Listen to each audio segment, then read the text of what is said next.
संदीप कांबळे बुलेटिनमध्ये आपलं मनापासून स्वागत. हे तुम्हाला दिसत असतील दादा, काल एका कार्यक्रमामध्ये बोलत असताना महाराष्ट्रातील 4 लाख तरुणांना जर्मनीत रोजगाराची संधी मिळणार. थोडं थांबतोय, आपण काय विचार करत असाल याची कल्पना मला आहे.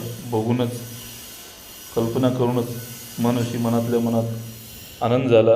कारण आता एवढा मोठा रोजगार जर परदेशामध्ये मिळत असेल तर अजितदादांनी सुद्धा आता बारामतीचा मतदारसंघ सोडून जर्मनीमध्ये इलेक्शन लढवावं, विधानसभा लढवावी. तिथली जे काही तिथली इलेक्शन आहेत, तिथली निवडणुका तिथले लढावेत. 100% त्या ठिकाणी जर्मनीमधील जे काही भारतीय निवासी आहेत ते त्यांना निवडून देतील, मंत्री पण होतील. तिथे एका राज्याचे मुख्यमंत्रीसुद्धा होऊ शकतील, कारण एवढा रोजगार त्या ठिकाणी उपलब्ध होणार आहे. एका बाजूला देशाचे पंतप्रधान नरेंद्र मोदीजी म्हणत आहेत की एका वर्षाला 2 कोटी रोजगार आम्ही दिलेला आहे किंवा देतो. मात्र ते दिला आहे का नाही हा विषय वेगळा, पण त्याहीपेक्षा खूप मोठी आणि वरचढ अशी घोषणा म्हणजे अजितदादांनी नरेंद्र मोदीजींना सुद्धा मागे टाकली. कारण त्यांनी देशामध्ये रोजगार देणार होते, मात्र अजितदादांनी परदेशामध्ये रोजगार देत आहेत. एवढ्या मोठ्या या घोषणा आहेत. ती एक राणी होती इंग्लंडची, त्या उक्ती त्यांची म्हणी आज तंतोतंत जुळत आहेत.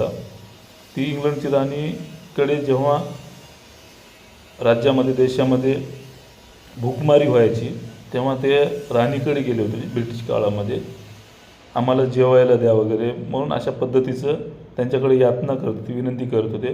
तेव्हा त्या राणीने सांगितलं होतं की जेवायला मिळत नसेल तर तुम्ही पाव खा. अगदी अशा पद्धतीची अवस्था सध्याच्या स्थितीला दिसते. कारण राज्यामध्ये रोजगार निर्मिती करायचंच नाही. राज्यामध्ये जे काही पदभरती आहेत, नोकर भरती आहेत, त्याच्यामध्ये एका बाजूनं पेपर घोटाळे निर्माण करायचे, पेपर लीक करायचे. काहीच नाही झालं, पारदर्शक भरती होण्याच्या मार्गावर असेल तर ती भरती कोर्टाच्या कचाट्यामध्ये नेऊन ठेवायची आणि त्याच्यानंतर 4-5 वर्षे काढायची. इलेक्शनच्या समोर आले की मग लाडका भाऊसारख्या योजना आणायच्या.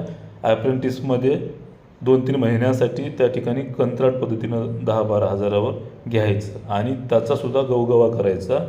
ती योजनासुद्धा लाडका भाऊ योजना म्हणून त्याची प्रसिद्धी करण्यासाठी करोडो रुपयाचा व्यवहार करायचा आणि पार्टीच्या फंडामध्ये इलेक्शन लढवण्यासाठी ते सुद्धा एक प्रकारे महसूल जमा करायचा. अशी अवस्था सध्याच्या स्थितीला आहे. खूप विचित्र, खूप दयनीय अवस्था या सरकारनं तरुणांची केलेली आहे. तरुणांच्या भावनेशी खेळलेले आहेत. आता ही जेव्हा बातमी बघल्याच्या नंतर याच्या पाठीमागची वस्तुस्थिती काय आहे तुम्हाला माहिती असेल. 31 जुलै 2 ऑगस्टपर्यंत या 3 दिवसाच्या दरम्यानच्या काळामध्ये केसरकर साहेब व त्यांचे अधिकारी, जे काही कनिष्ठ अधिकारी, प्रधान सचिव वगैरे, यांनी जर्मनीमध्ये घेतलं. आता याची जर्मनीमध्ये म्हणत आहेत. इथलीसुद्धा मी वस्तुस्थिती जी आहे, फॅक्ट जी आहे ते तुम्हाला सांगतो. त्या ठिकाणी ते बाडेन-वुर्टेंबर्ग या ठिकाणचं राज्य आहे. त्या राज्यामध्ये जे काही 30 प्रकारचे ट्रेड्स आहेत, त्याच्यामध्ये त्या 30 प्रकारच्या ट्रेडमध्ये एक करार झालेला आहे. त्या करारामध्ये फक्त 10,000 नोकऱ्या महाराष्ट्रातील तरुणांना त्या ठिकाणी मिळवून देण्यासाठी तो करार झालेला आहे. तो निर्णय कुठे, 10,000 नोकऱ्या कुठे? आणि हे प्रचारामध्ये म्हणत आहेत महोदय की 4.5 लाख तरुणांना जर्मनीमध्ये रोजगार उपलब्ध होणार आहे, संधी उपलब्ध होणार आहे. खूप दयनीय अवस्था आहे. खूप म्हणजे खूप दयनीय अवस्था आहे. यांनी सळो की पळो म्हणजे जगूही द्यायचं नाही, मरूही द्यायचं नाही, अशा अवस्थेमध्ये देशातील, राज्यातील तरुणांना या ठिकाणी ठेवलेलं आहे. म्हणून आपल्याला एक बातमी बघायला मिळाली असेलच. काल अकोल्यामधील UPSC करणारी मुलगी स्वतःला दिल्लीमध्ये राहत्या ठिकाणी गळफास घेऊन ती मृत्यू पावली. का तर पेपर लीक होतात, रोजगार मिळत नाही, या कारणानं तिनं त्या ठिकाणी सुसाईड नोटमध्ये त्यांनी तसं मेन्शन बी केलेलं आहे. तर एकच म्हणणं आहे की हे जे नैराश्य आहे ते नैराश्य खूप मोठं आहे आणि या ठिकाणी नैराश्यग्रस्त जे तरुण आहेत अशा अनेक अफवांना बळी पडून नैराश्यग्रस्त होत आहे आता. त्यामुळं सरकारने याकडे गांभीर्यानं लक्ष दिलं पाहिजे. आणि उद्या आपल्या सगळ्याला माहिती आहे शिक्षक भरतीच्या अनुषंगानं जे काही 15 मार्च नवीन संच मान्यता धोरण आलेलं आहे. त्याच्यामध्ये राज्यातील जवळपास 25 ते 30 हजार मुख्याध्यापक अतिरिक्त होता येतात. अनेक शाळेला शिक्षक मिळणार नाहीत. त्या शाळेला शिक्षक मिळावेत आणि पवित्र पोर्टलच्या माध्यमातून होत असलेली भरती, ती पदभरती जी आहे ती लवकर व्हावी अथवा संस्थाचालकांनी त्या ठिकाणी पवित्र पोर्टलच्या बाहेर जाऊन पदभरती करण्यासाठी परवानगी द्यावी जर तुमच्यानं होत नसेल तर.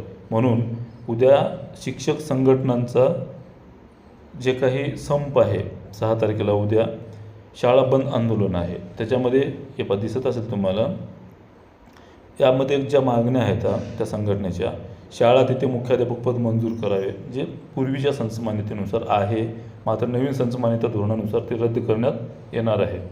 असे जे काही मुख्याध्यापक आहेत ते 25,000पेक्षा अधिक अतिरिक्त होणार आहेत. तर तो जो काही निर्णय आहे ते मागे घ्यावा अशा पद्धतीने त्या ठिकाणी मागणी आहे. सोबतच 2005 पूर्वी जे काही अंशतः अनुदानित, विनाअनुदानित शिक्षक, शिक्षकेतर कर्मचारी जे आहेत किंवा शिक्षकांना तातडीने जुनी पेन्शन योजना लागू करावी. नंतर 2005चे जे काही शिक्षक, शिक्षकेतर कर्मचारी आहेत त्यांनासुद्धा ती मंजुरी व्हावी. प्राथमिक, माध्यमिक व उच्च माध्यमिक शाळांना टप्पा अनुदान जो आहे ते प्रचलित पद्धतीने शाळेच्या वयाचा विचार न करता 100% अनुदान जाहीर करावे अशाची त्या ठिकाणी मागणी आहे. पवित्र पोर्टलवरील शिक्षक नियुक्ती ताबडतोब करावी अथवा संस्थेला शिक्षक नियुक्तीची परवानगी द्यावी अशाची सुद्धा त्या ठिकाणी मागणी आहे. आणि हे जे काही शिक्षक संघटनेचा बंद पुकारलेला आहे महाराष्ट्र राज्यभरामध्ये, तर या बंदला संदीप कांबळे बुलेटिन किंवा संदीप कांबळे ऑफिशियल यांच्याकडनं आणि शिक्षक भरतीतील राज्यभरातील जे काही अभियोगताधारक आहेत त्यांच्याकडनं पूर्णपणे जाहीर आणि कृती पाठिंबा असणार आहे.